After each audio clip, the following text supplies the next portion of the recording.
Where you really get nervous, for me anyway, is when those direct mail postcards land a week before opening.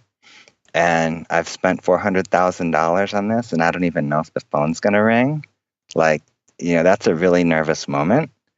So when those calls start coming in, that's like a really good feeling to know, okay, this wasn't just a complete waste of time and money. Welcome back to another episode of the Shared Practices podcast. I have with me here today Dr. Graham Dersley.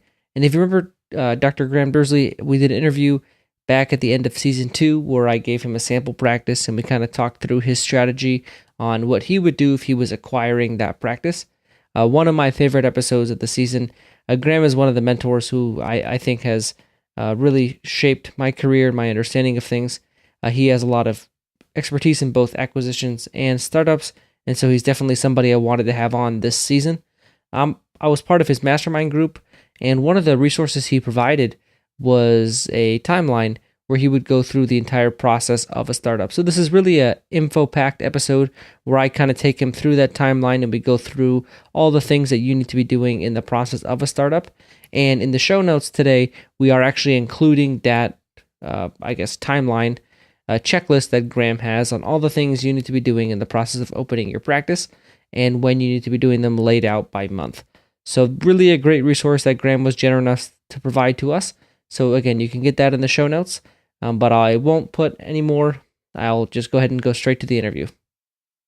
I have with me back here today, as we promised at the end of season 2, Dr. Graham Dersley. And for those of you who don't know Graham, we had him on in season 2. Graham is a prosthodontist who, out of his residency, bought a practice and grew that practice and then decided to kind of switch gears and sold that practice and opened 2 startups. Timeline isn't totally accurate there, but that's essentially the gist of his experience with acquisitions and startups. And so we're going to have him back on today to talk about the timeline of a startup and how everything kind of works together. So how are you doing today, Graham? Awesome, George. Yeah, thanks for having me back. Good to be here. And Graham, for audience who may not have heard your last episode, can you briefly introduce yourself? Oh, sure. Yeah, I mean, you touched on it pretty well as far as my practice history. Right out of dental school, I did a pros residency. And coming out of there, I was an associate for about a year. Didn't really love it. One of the main things I went into dentistry for was to kind of be a practice owner. I was really looking forward to that.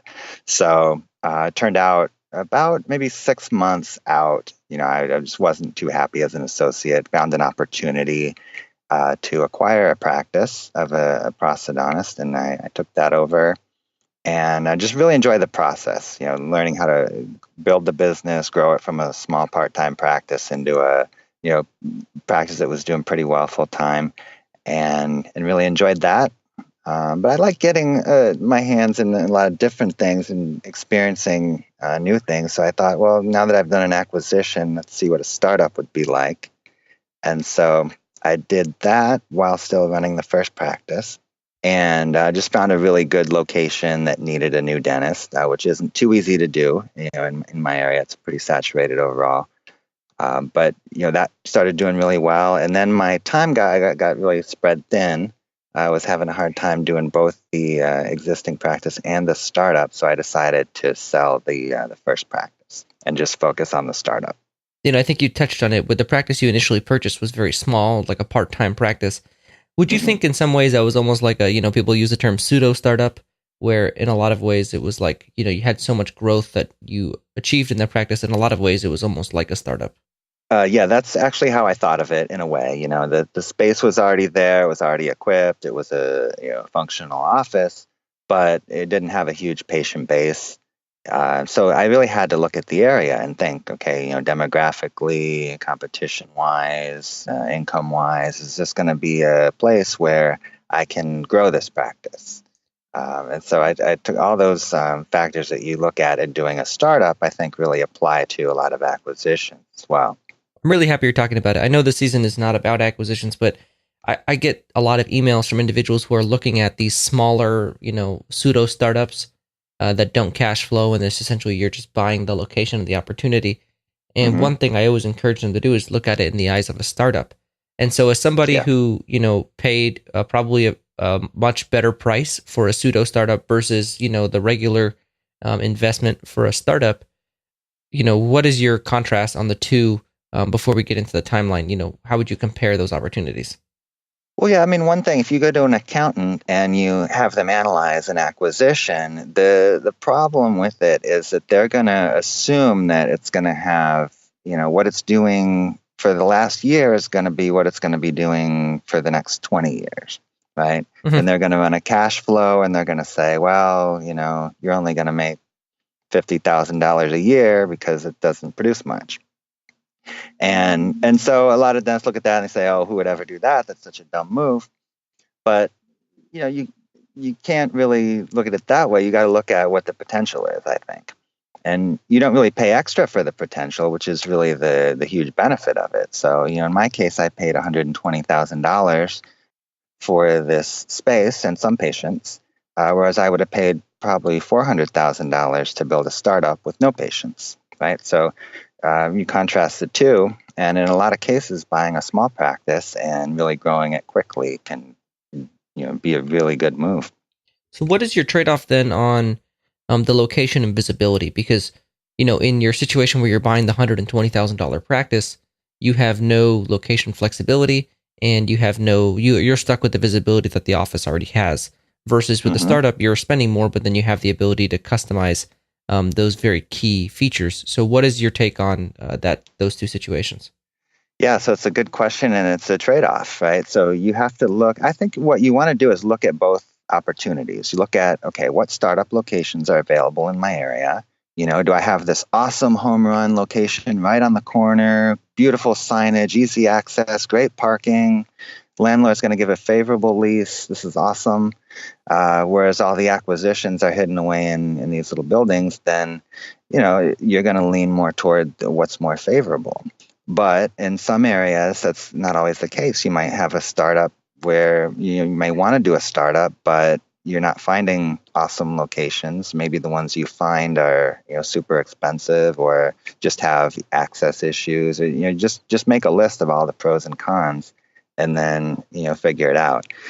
In my case with the acquisition, visibility wasn't great. It wasn't an office building. So I had to really do a lot of external marketing to increase my visibility that way. It's not to say just because you don't have a storefront that you can't have a successful practice. Absolutely. And in the process of, so kind of wanting to switch gears now, having talked about your background, in the process of starting a dental practice, before we get into the whole, timeline in specifics, how long does that typically take from conception of the idea until first patient in the office? Mm-hmm. One of the drawbacks of doing a startup is that timeline is very unpredictable. You can't just assume that, okay, today I'm deciding I want to do a startup. That means that 12 months from now, I will open my doors. There's a lot of variables in there. One of the big variables is finding a location and negotiating a lease and signing that lease. I've worked with lots of dentists who've been wanting to do a startup, and this is just a process they go through where, the lease will fall through for one reason or another, and then they're starting over again from scratch with the whole process. So it can take over a year just to find a location sometimes. Yeah, I think that's something we've both seen quite often. Yeah. But, assuming, let's just assume we've got a location now, right? Because that's one of the big challenges. From when you get a location to when you can open, generally, if things go well, I'd say maybe about 6 or 7 months. Tends to be pretty decent. And that's after you've already signed the lease? Yeah, I think so. Maybe shorter. Maybe shorter if you can get a good contractor who will work quickly. So then what's the first thing you do? So before you find the location, what are those initial things that you should handle? All right, so preliminary, before you even start looking for a location, there's a bunch of things you can get done. One is to set up an LLC. Right, that can be set up beforehand. Just call it something generic, call it your name, DDS. Mm-hmm. So you'll have that ready to go. You can set up business, banking, and credit card accounts. You can use your home address for those to start with. And they'll want you to have the LLC before you can set those up, right? So stuff like that.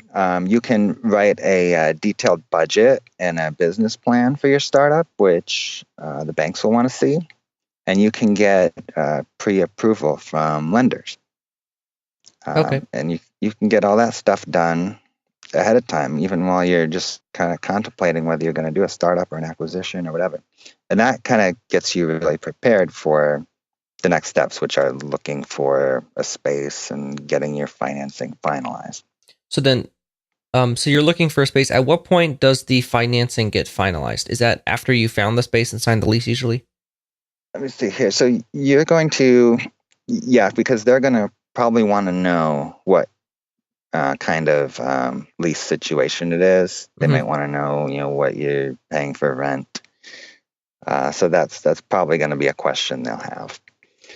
So you'll get preliminary funding or preliminary pre-approval, where they say, yeah, it's looks like you're good. You have decent credit. You have the assets we need. We can probably lend you $500,000 to do a startup or whatever that number is, and then you'll get the final approving, around when you're negotiating the lease at least.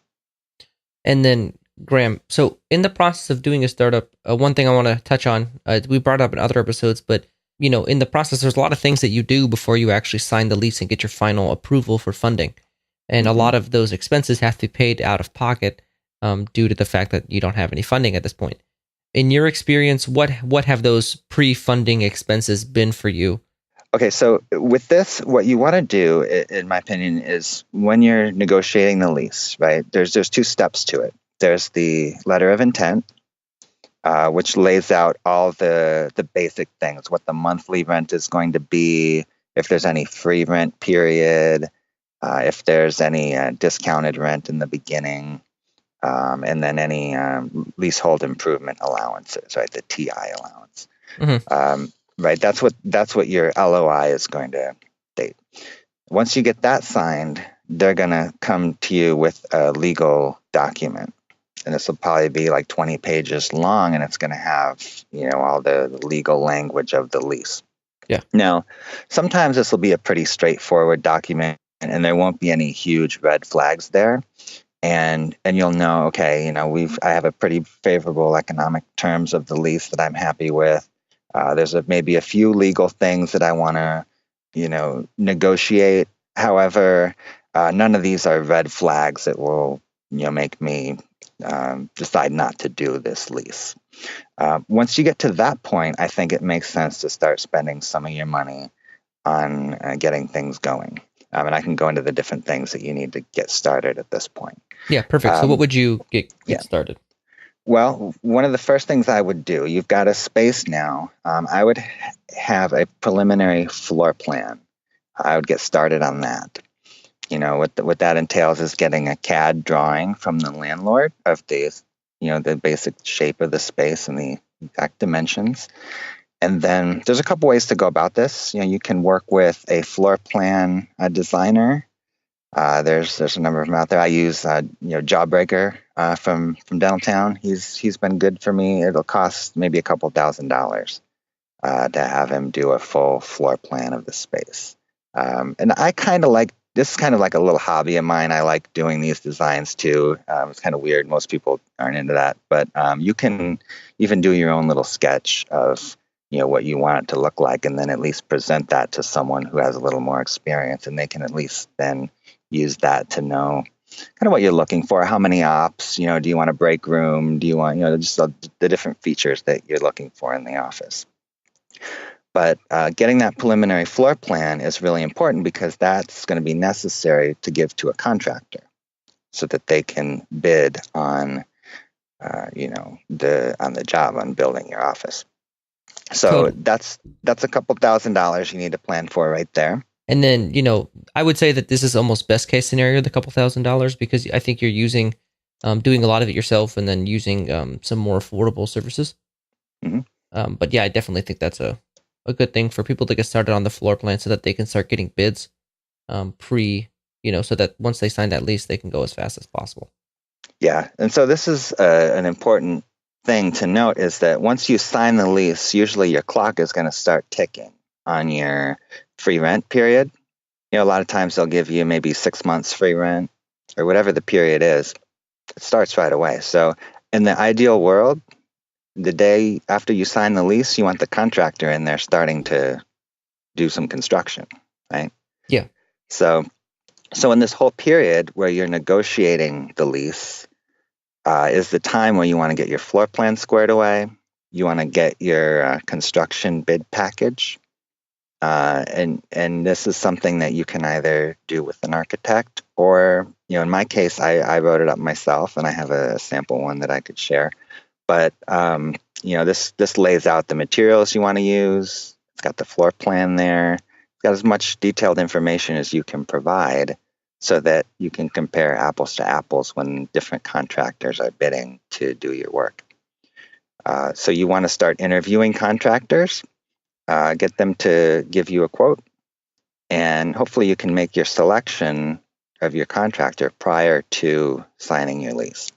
And what kind of things are you looking for in a contractor? So I know you talked about the bid wanting to be as specific as possible. What, from the contractor themselves, what are you looking for? References. So you want to get probably 5 references for each contractor. Call those references, talk to them. Make sure that, I'll give you an example. In one case, the contractor gave me references where they were actually negative references. So that wasn't a good sign. I didn't go with them. Are these all dental references? Like, do you want them to be previous dental offices, or do they not have to be? I would say they don't have to be. I think you're going to pay a premium for a dental contractor. Most of the work that's done in a dental office is pretty general as far as construction goes. We're building walls, we're putting in plumbing, we're putting in lights and switches. The main thing that was complicated in my office is just running the compressed air lines and the vacuum system, right? But that's not too terribly complicated. I did use a contractor that had dental experience, but I know other dentists who've used contractors that have not and have done fine with it. If it's your first time around ever doing it, it might be a little safer to go with one that has some dental experience. But generally, you'll probably pay a little bit of a premium for that. Okay. But definitely get multiple bids. Ask around for who in your area is a good dental contractor. Maybe if you know someone independently that's used them, who's not just a reference of theirs, but can give you some honest feedback, that's even better. And then to me, also just talking with them, seeing if there's someone I can work with, if they show up on time for their meetings, to walk the space with you. Does it seem like it's someone who, is going to do a good job and be easy to communicate with? That's also a big part of it. Oh, yeah. And then so at this point, you're interviewing contractors and getting construction bids probably before you've actually signed the lease, correct? Yes. Mm-hmm. Okay. And so then you should have that contractor selected, and then you sign the lease. And then what's the first thing that happens? Okay. So once you sign the lease, now hopefully you can get the contractor to start work before you sign the lease. And now what work can they do before you sign the lease? They can, oftentimes the contractor will have an in-house architect or an architect that they work with who can do your specific blueprints for the office that are used to submit for permits, right? Because permitting can take a little time. And so if you can get that process started before you even sign the lease, that could be helpful. Now, the drawback on this is you're going to start spending money here, right? You're going to be spending money on the architect. You're going to be spending some money with the contractor to get this ball rolling. And so it really depends on how secure you feel with the lease. Some people want to get that lease signed before they spend that money. Other people, like in my case, I was very confident we were on track to sign the lease. And so I kind of just, delayed actually signing it a little bit. I had a few more negotiating points there just to discuss for a little while longer, but knowing that we were going to sign it. So to give yourself time to get the permitting or whatever else the architects to do their job, so that way, after you sign the lease, that stuff is taken care of and you can begin construction sooner. I'm assuming that's the idea. Exactly. Yeah. The sooner you can start construction, the better. And the reason for that is because that free rent period that you have will last you longer. Hopefully you can open with several months of free rent remaining. If you don't have your act together, you sign the lease and you're still, looking for a contractor, then your timeline, you're probably going to start paying rent before you even open in some cases. And the part that I always hear people complain about is permitting. And so are you able to actually begin permitting before the lease is signed? Yes. Mm-hmm. Okay. And how long, in your experience, has that been a big hang up for you or not really? So I've done it in 2 different counties. One county was easier than the other, with my 2 startups. One of the counties had an electrical inspector who prided himself on being very difficult. And so we got him. And, he made us do everything like hospital grade, and it was just kind of ridiculous. But so, yeah, that took longer just because of that. Probably added 3 weeks to the whole process. Wow. Yep. So it's just sometimes luck of the draw. Even in the same, area, you can have different people you talk to. And depending on who you talk to, they could be more difficult or more easy to deal with. And so in the construction process, is a lot of your work in a startup, there's a lot of effort on the dentist side. Is a lot of that pre-construction or, to get ready for construction, and then during construction, how does it work in terms of your workload doing the startup? Well, you're going to be heavily involved with the floor plan, hopefully. That's going to be a big chunk of your time there. Mm-hmm. Even if you're not designing it yourself or putting input in, just giving feedback to whoever you're working with on that. Hopefully you'll get other opinions on it too, and take those into account. Maybe go to an online community and get some feedback on it.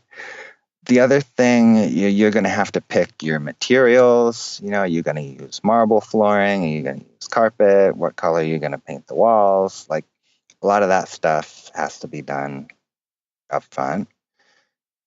So as far as the construction goes, there's a ton of upfront work, but then there's also, I had a weekly meeting with my contractor just to go over the timeline, make sure we're still on track. I found that they really did need quite a bit of supervision, actually.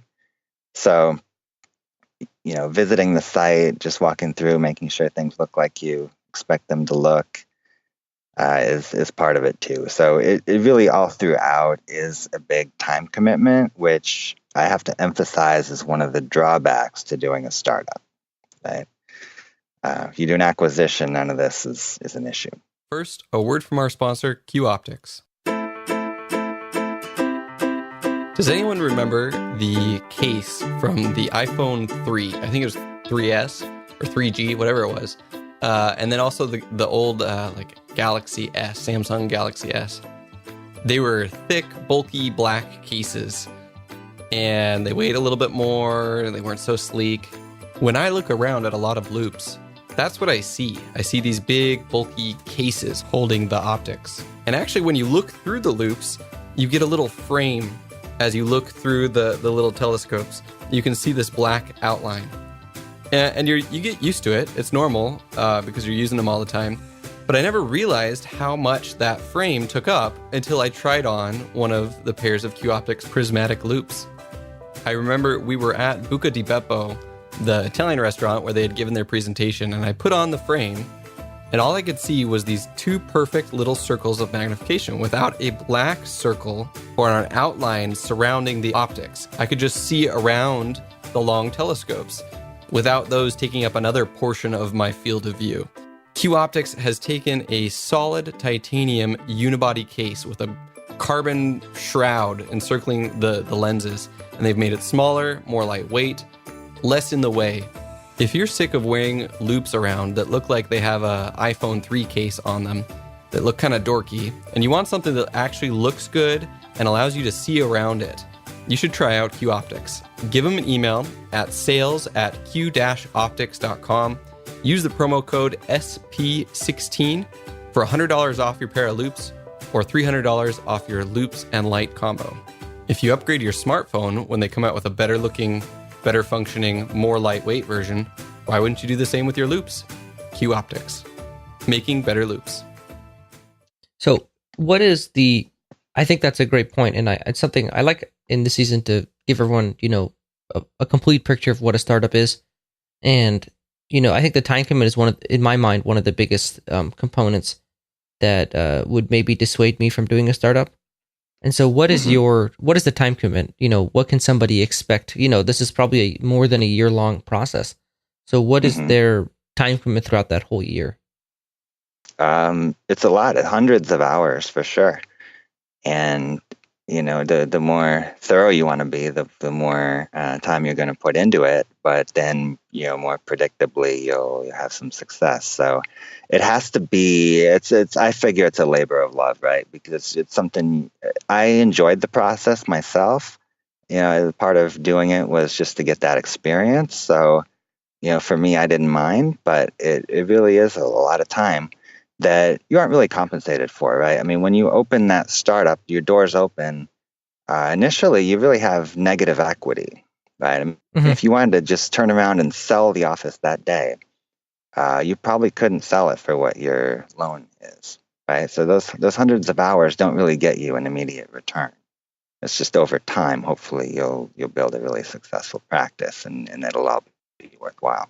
So from your standpoint, the reason why you've done two, by the way, are you ever thinking of doing a third, or where are you in that regard?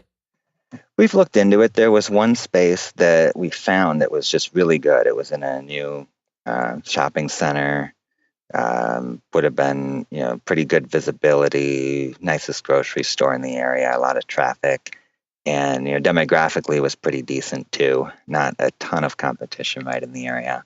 But, as I mentioned before, the lease is oftentimes a holdup. And so with this particular landlord, they had a very unique approach where they only wanted to do they offered us a 12-year initial term with no extensions, which is really not favorable for a tenant. What you ideally want is a short term with multiple extensions that will extend for a long time, maybe 20 years plus. So just for us, that was a deal breaker. And we told them that, and they weren't willing to negotiate on it. So we ended up passing on the opportunity. Wow.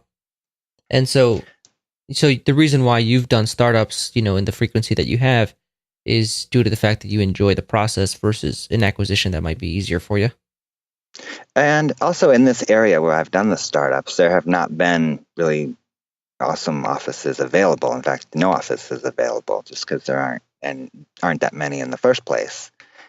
So that was also a really big reason for it. Gotcha. I just found an area that I thought was a favorable place to practice, and as I mentioned before, like you look at both sides of it. Are there acquisitions available? Are there startup opportunities available? And, I had the startup opportunities, whereas did not have the acquisition opportunities. Gotcha. And if I remember correctly, you have a bit of a commute to your practices, correct? Yes, I do. And that's another thing I might recommend to some of the listeners is if you're in a pretty saturated area, I hear so many dentists complaining about it, like, oh, I'm doomed to be an unsuccessful dentist because of where I live. But, think outside the box a little bit. What I did, I just printed out a map of my area and drew a radius around the farthest commute that I would, want. And then every single zip code just did the demographics, population to dentist ratio, the basic stuff. And look on that whole map, and where you see a number of zip codes all side by side in a cluster that are pretty favorable, zoom in on that area and start to look. Okay, what practices are there? Do they have good Google reviews? What's the demographics? Are these people employed? Do they make decent income? And, what I found is that it seems like a lot of the patients we got initially were really happy that we'd opened up. They'd been driving 20, 30 minutes to get to their dentist. And, now they were happy there was one right in town. So you can find those opportunities even if you live in a saturated area. but you have to look.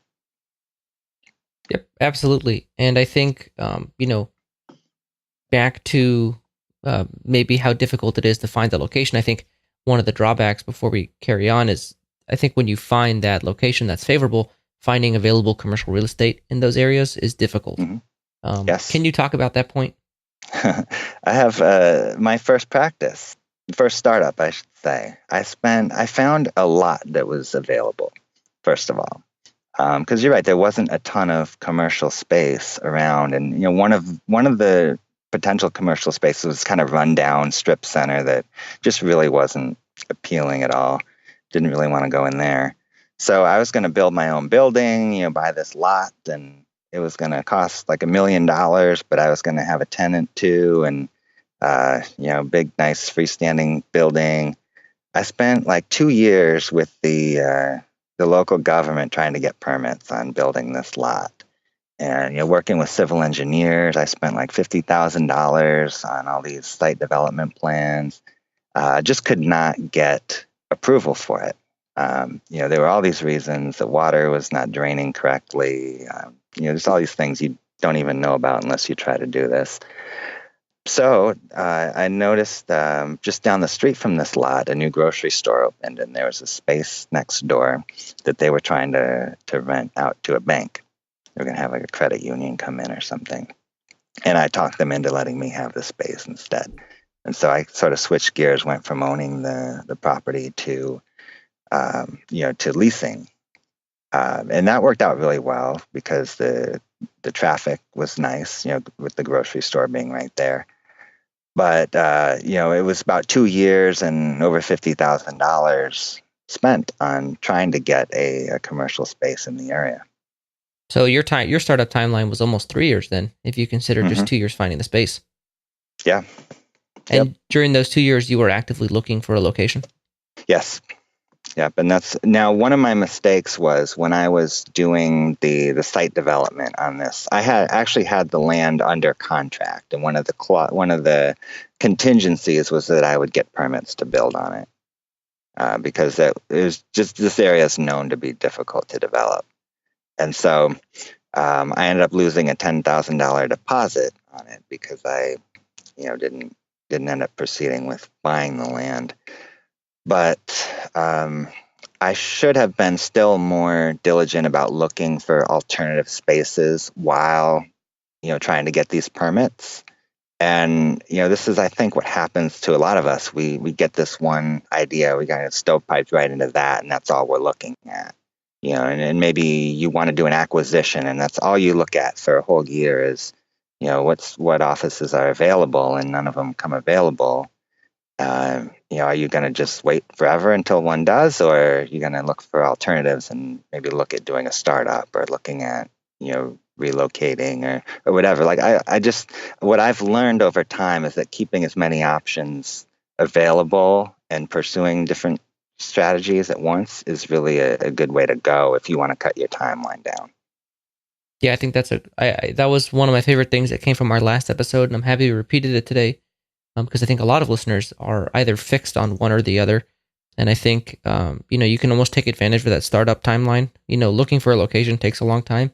And so in the meantime, I always recommend that people look for acquisition opportunities because something could pop up really good and that it would really accelerate their timeline. Absolutely. Yeah, I wish I had known that earlier. And back to the construction, I feel like I got you a little bit off task. But going back to the timeline, typically you begin construction, and then at that point, like we had talked about, you can really expect to be open around 6 to 7 months later. Is that kind of what you've been experiencing? Okay, so with contractors, like this is a big thing that I've experienced, and maybe not everyone experiences this, but whatever timeline they tell you, like I figure at least 50%, Wow. maybe double, just so you don't go nuts, because they almost certainly will not meet their timeline. Like, I mean, not even close in my experience, and it's just. I don't know what the problem is with their estimates, but I think they just think they have to tell you something good so they can get the job. and then just deal with the complaints later. But my first job, they said 3 months. It ended up being 5 months. And, every step along the way, they gave me a calendar of when each job was supposed to be done, and the whole timeline of the project. And it seemed like every month we were losing at least 2 weeks. I was like, okay, the paint was supposed to start 2 weeks ago and we're still not painting yet. Why not? And, it was always like, oh, we're going to make up that time. Don't worry. But like the time just kept slipping and slipping. It's like nothing's being made up. We're just losing more and more time here, guys. And I was talking to some of their subcontractors, talking to the painter a lot. And he said, yeah, that's how it always is. It's never going to be on time. And it's like, well, why don't they adjust? They've built like 50 offices, supposedly. They should know how long one takes. But, that's just my experience anyway, that you really need to factor in that most likely they're going to take significantly longer than what they say they will. No, I'm with you. And I think that's one of the, Jonas is my co-host for the season. Jonas. And he's like the king of the long timeline for his startup. Probably doesn't appreciate that title, but he had a lot of things coming up in the middle of his construction, like everyone else. And that was one of the things that it was really hard for him to sit there and watch everything take forever. Being very anxious to get in the office. Is that kind of a similar experience you had? Yeah. I mean, it's just like, it's frustrating to deal with what looks to be incompetence, right? But it's more like maybe the process just naturally should have taken that longer, and they should have said, look, this is a 5-month job from the beginning, right? I think that's a big part of it. I mean, they had pretty good people working in there. It's not like they were just a bunch of dummies, but just realistically, they, couldn't face the fact that this job takes longer than what they told me. So what are some things that you guys can do in the middle of construction to get to feel like you're not just sitting there watching? Well, I think a big part of it is getting all your other ducks in a row, right? So in a startup, there's certain processes that work in parallel. You can do one thing while another one's ongoing, right? So while the construction's going, you can order your signage way in advance. And you can, there's a whole list of things you need to do. You need to order your furniture, you need to get your supply list and hopefully get that negotiated among different supply companies. You need to work on your employee manual. You need to work on negotiating insurance contracts. There's a million different things that you need to do. So it's really important to be very organized with all this, right? And certain steps have to be done sequentially, one after the other. If you don't get one done, you can't move on to the next. And so those are really the key ones, and or otherwise you're going to have a bottleneck, and you're just going to get your timeline delayed. So, are there specific ones that are very important that would potentially be bottlenecks to get done quickly? Well, certain things you gotta really keep in mind your lead time, right? For instance, I ordered some equipment that had a significant lead time. When I decided to order some workstations from Ergonomic Products. And these have at the time was a 12-week lead time. And so we actually ended up opening before they came in because I had no idea they would take this long to come in. So it's just a matter of doing things earlier rather than waiting till the last minute, because oftentimes things take longer than you think. Even furniture can take up to 10 weeks to come in. Depending on what you're ordering. So, just being on top of all that, making a list of everything that needs to be done and, getting it done as early as possible is really good. Like signage is a really good example. Once you have your lease signed, there's no reason why not to order your signage. And hopefully you can have it up in advance of when you're opening. Let's say your sign goes up 2 months before you open. That's awesome, right? People are going to know that you're going to be there. Mm-hmm. But at how many startups actually do that. Like, not that many, right? Usually the signage is coming in right when you open, or maybe a little bit afterward. When most people think about a startup, they think that they are expensive and time-consuming.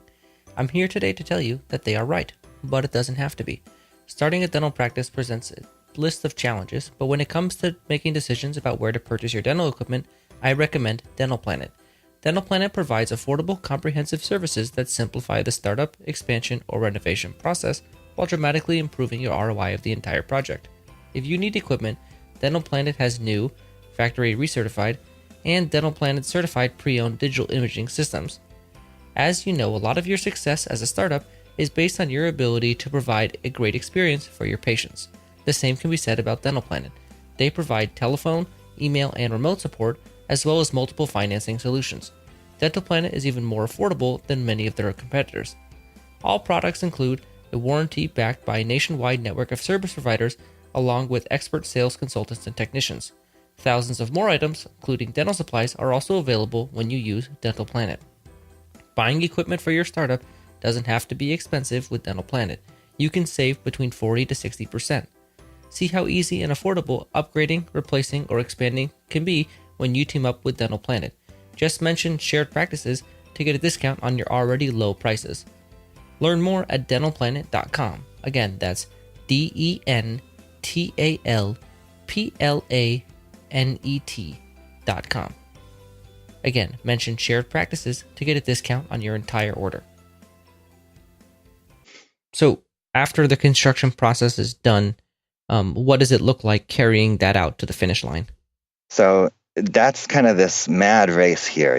Once the construction is almost done, you want to probably see your first patients as soon as you can.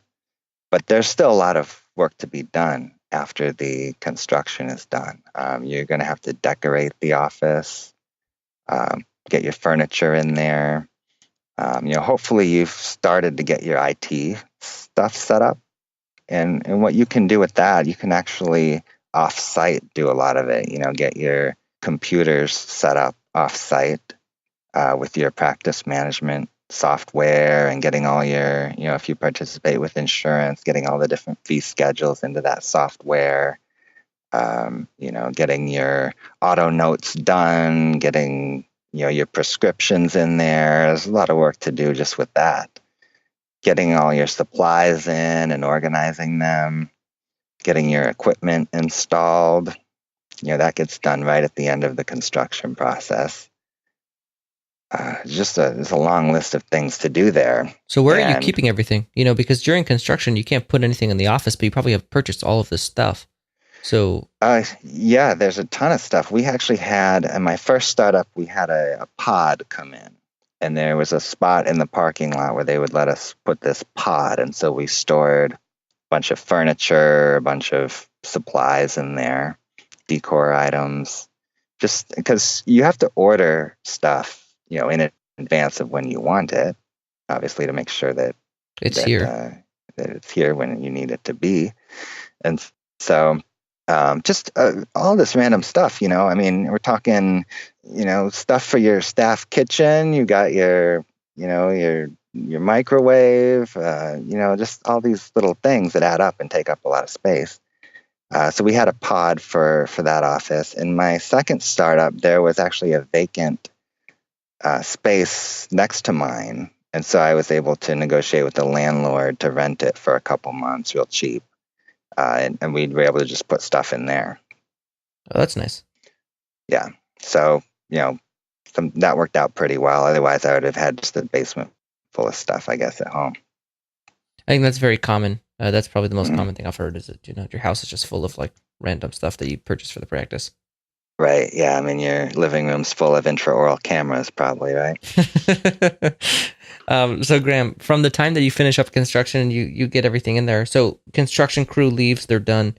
How long is your goal to the time of your soft opening? Well, for us, it was about a couple weeks, but I had a lot of help. My dad came down. He's a real handy guy.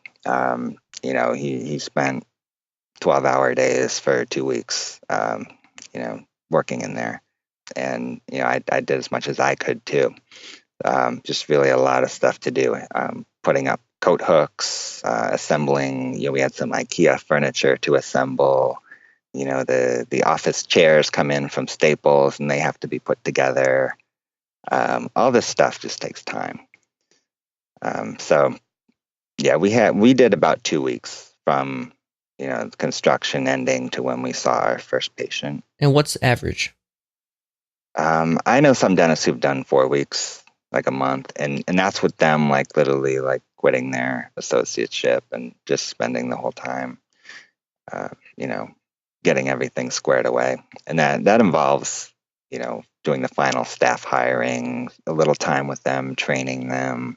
I was a little lucky in that having a practice already. What I did was I hired my office manager right around when we started construction. And I had him work in my existing office for several months, just to make sure he knew exactly how we operated, all the systems, all the finances, the practice management software, everything.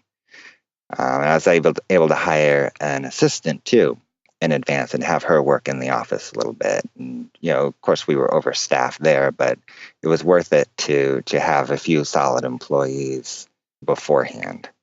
So you're usually making the hiring decisions. So if you don't have that existing practice, are you typically making your hiring decisions during the construction process?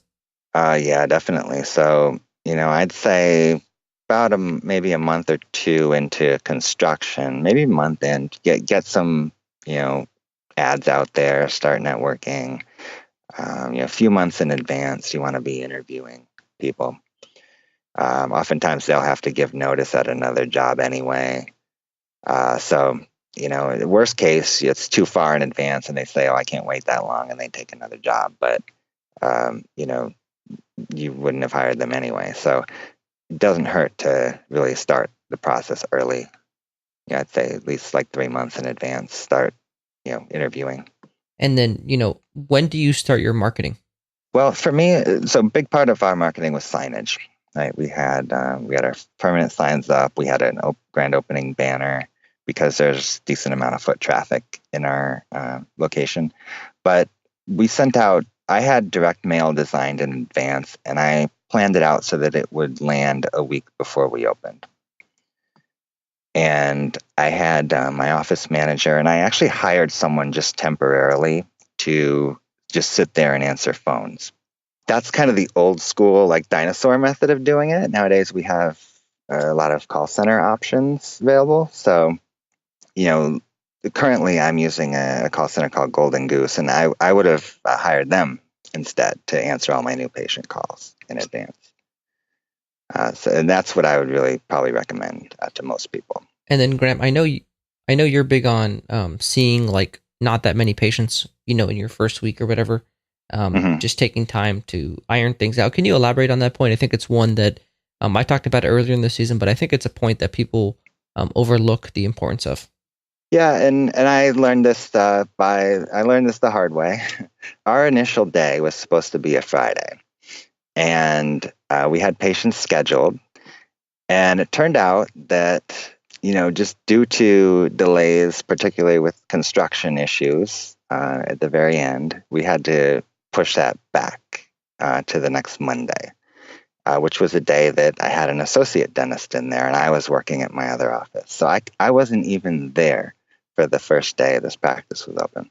And the first patient came in and it was just a new patient. It was going to be a exam. They decided they were going to do their prophy that day. And this is like at 7 a.m. They go to use the delivery unit and it's not working, and they didn't know why. And it turns out under the lid there's an on-off switch that has to be in the on position, right? Uh-huh. Wow. So you're gonna run into that. I know a dentist who opened and they didn't have a lead apron. He just forgot to get a lead apron. What do you do that first day? Like, oh shit. So yeah, like have a day maybe where you see some family members your first day. or something like that. At least run through a few trial patients where you go through the whole step of the appointment and you'd realize you don't have a lead apron, or you realize you don't know how to turn on your delivery unit. Yeah, that's my recommendation. Yeah, I think it's vital, because the last thing you want is to be running into these things when you have a full schedule. Yeah, I mean, you're going to book a full day patient every half hour and expect to run perfectly. Like, there's going to be some kinks. So, definitely, I'd say first day, maybe see 3 or 4 patients. You're going to say, oh, we could be more productive than that. But like you want to also have a good reputation as you open, and not just be like completely not having your act together. So first week, just schedule a little buffer time. Once you prove that, you can see a patient in X number of minutes and give them a quality appointment, then shorten it down. Yep, totally with you on that. And I appreciate you coming on and taking us through the whole process. And I have a question for you. As you do have I think, you had startups, but I think at this point you would agree that they're established practices now. They're older startups. At what point does your mindset switch from, having a startup to now that you feel like you have just practices? Oh gosh, for me, I don't know, like probably within the first maybe month 6 or so, like we had enough of a patient flow and recalls coming in at that point where I really felt like, okay, we've got some momentum here. We're rolling real nicely. This isn't, such a questionable venture anymore. Where you really get nervous, for me anyway, is when those direct mail postcards land a week before opening, and I've spent $400,000 on this, and I don't even know if the phone's going to ring. Like, that's a really nervous moment. So when those calls start coming in, that's like a really good feeling to know, okay, this wasn't just a complete waste of time and money. When you open and you already have, close to 100 patients scheduled, that's a good feeling. You start to get more confident. But it'll probably take a few months in, before your production's starting to ramp up, and all of a sudden, once you've got those recall patients coming in, okay, you definitely need a hygienist, and it's time to hire some more staff, and all of a sudden you're starting to produce, beyond what a lot of the acquisitions on the market are doing already. So, it's probably going to depend from dentist to dentist, though. I mean, I know a lot of dentists tend to be kind of worrywarts and, always worried that the practice might crash tomorrow. So it depends on your personality too, I'm sure. Oh, yeah. And I really appreciate you coming on, Graham. I know our audience learned a lot in this episode. It was one of the more dense ones, which we like over here at Shared Practices. So we do appreciate you coming on and sharing with us. Anything else you'd like to leave our audience with before we go? Oh gosh, we covered so much. I think they've probably heard enough. They're probably ready for a break. But thank you, George. I'm sure you guys are going to get into tons of other content in this startup series. So I'm just glad I could contribute a little bit. Awesome. Thanks, Graham. Yep. All right. Have a great day, George. I hope you guys really enjoyed that interview. I think Graham did a great job going through the entire process and talking about, in realistic terms, what it's actually like, where the delays are going to happen, what you can do to keep the process moving, stay ahead of it, so that when those opportunities open up, when you're ready to do certain things, you're prepared and you can speed it up as much as possible. And, I think one of the things to take away from the episode today is just how long things take, and to keep your expectations in check. I think people who are impatient, want to be a practice owner very soon, want their startup to be open. Very common, very justified in that feeling if you have it. Just know that the startup process is long and there's going to be delays, and everybody has them. And you just kind of take it as it goes. And I think that's one of the big things that you'll probably see throughout the season and have been seeing so far, is that almost nothing, there's almost always something that doesn't go to plan, and you just have to adjust and adapt and keep going. And I think if there's one step in this whole timeline process that really takes the longest, I would say it's location selection. I think once you have like a signed lease, then it's a lot easier to estimate a date of opening.